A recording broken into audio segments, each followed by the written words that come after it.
Henry every, جسے اکثر قزاقوں کا بادشاہ کہا جاتا ہے، 17ویں صدی کے آخر میں سمندری تاریخ میں ایک بدنام زمانہ شخصیت تھی۔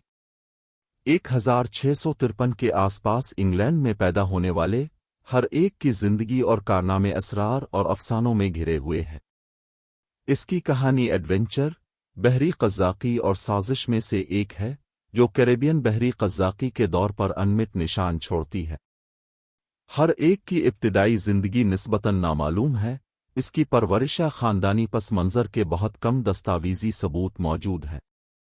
تاہم 17ویں صدی کے آخر تک اس نے خود کو سمندر کی زندگی کی طرف راغب پایا، جو برطانوی رائل نیوی میں ملاح کے طور پر اور بعد میں ایسٹ انڈیز میں تجارتی بحری جہازوں پر تجارت کرتے رہے۔ یہ ایک تجارتی ملاح کے طور پر ان کے دور میں تھا کہ ہر ایک کے راستے نے ایک خوفناک موڑ لیا۔ 1694 میں وہ پرائیویٹ بحری جہاز چارلس ٹو پر خدمات انجام دے رہا تھا جب اسے ایڈمرل سر جان بینبو کی کمان کے تحت ایک بیڑے میں شامل ہونے کا حکم دیا گیا تھا۔ تاہم تنخواہ اور زندگی کے حالات پر عملے کے درمیان عدم اطمینان بغاوت کا باعث بنا اور ہر ایک لیڈر کے طور پر ابھرا۔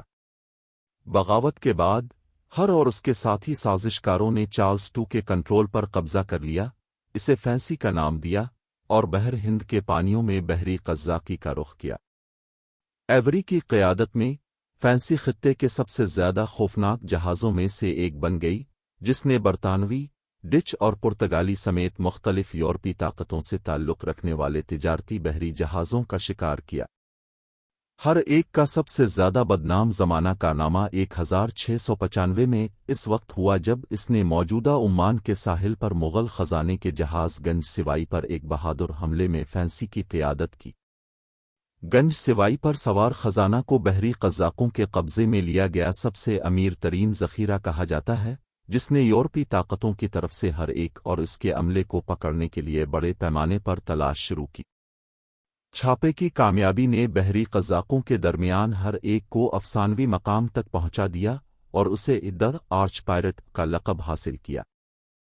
تاہم اس نے اس پر یورپی سلطنتوں کا مکمل غضب بھی نازل کیا۔ برٹش ایسٹ انڈیا کمپنی نے خاص طور پر ہر کا شکار کرنے اور اس کی گرفتاری کے لیے خاطر خواہ انعامات دینے میں کوئی خرچ نہیں چھوڑا۔ یورپی طاقتوں کے بڑھتے ہوئے دباؤ کا سامنا کرتے ہوئے ایوری اور اس کے عملے نے قزاقوں کے مختلف ٹھکانوں میں پناہ لی، بشمول مڈغاسکر جزیرہ اور بہاماس میں قزاقوں کا گڑھ ناساؤ۔ گرفتاری سے بچنے کی کوششوں کے باوجود ہر ایک کی قسمت بالآخر ختم ہو گئی۔ 1696 میں اس کے عملے کے ہر اور کئی ارکان کو بہاماس میں نیو پروویڈنس کی برطانوی کالونی میں پکڑا گیا۔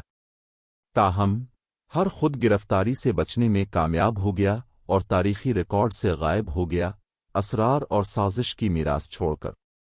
بحری قزاق کے طور پر ہنری ایوری کی زندگی 17ویں صدی کے اواخر میں بحری قزاقی کے سنہری دور کی مثال پیش کرتی ہے، جس کی خصوصیت بہادر چھاپے، مہم جوئی اور زندگی سے بڑی شخصیتوں کی ہے۔